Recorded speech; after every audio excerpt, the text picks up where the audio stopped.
வாங்க இன்றைக்கி இந்த பொட்டேட்டோ வச்சு ஒரு சீஸ் பால் செய்யலாம். ஸோ ஈவினிங் ஸ்நாக் என்ன இருக்குதுன்னு யோசிக்கும் போது இதை செஞ்சு பார்க்கலான்னு ட்ரை பண்ணேன். நம்ம முதல்ல உருளைக்கிழங்கு கொஞ்சோண்டு உப்பு போட்டு நல்லா சுடு தண்ணியில் வேக வச்சுருங்க, நல்லா ஸ்மூத்தாக ஆகிற அளவுக்கு. அதுக்கப்புறம் ஒரு முட்டை வேணும், தப்புங் ஜாகும் லடா ஹித்தம் சீஸ் எடுத்துக்கங்க. சீஸ் நீங்கள் என்ன விதமான சீஸ் கூட பாய்க்கலாம். நான் இன்றைக்கி இந்த சீஸ் தான் எடுத்துருக்கேன். ஸோ உருளைக்கிழங்கு நல்லா வெந்தோடனே இந்தமாரி மேஷ் பண்ணி தனியாக வச்சுக்கோங்க. அதுக்கப்புறம் ஒரு முட்டையில் ஃபுல் க்ரீம் பால் கொஞ்சோண்டு ஊற்றி நல்லா அடித்து வச்சுக்கோங்க. இது நம்ம டீப் பண்ணுறதுக்கு. அதுக்கப்புறம் உருளைக்கிழங்குல லாடா ஹித்தாம் போடுங்க, தப்பூங் ஜாகும் போடுங்க.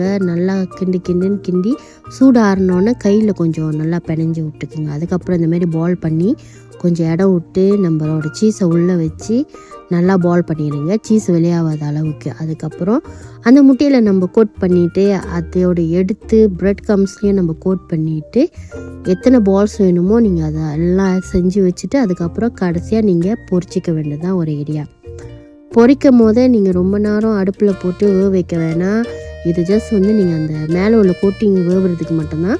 ஸோ போட்டுட்டு ஒரு 2 திருப்பிட்டு நீங்கள் எடுத்துட்டிங்கன்னா அழகாக கோல்டன் ப்ரௌன்லாம் கிரிப்ஸியாக நம்மளோட பொட்டேட்டோ பால் ரெடி. அது கூட டீப் பண்ணுறதுக்கு மயோனீஸும் சில்லி சாஸும் போட்டு சர்வ் பண்ணலாம். நீங்கள் சின்ன பிள்ளைங்களுக்கும் செஞ்சு தரலாம், என் பெரிய ஆளும் சாப்பிடலாம்.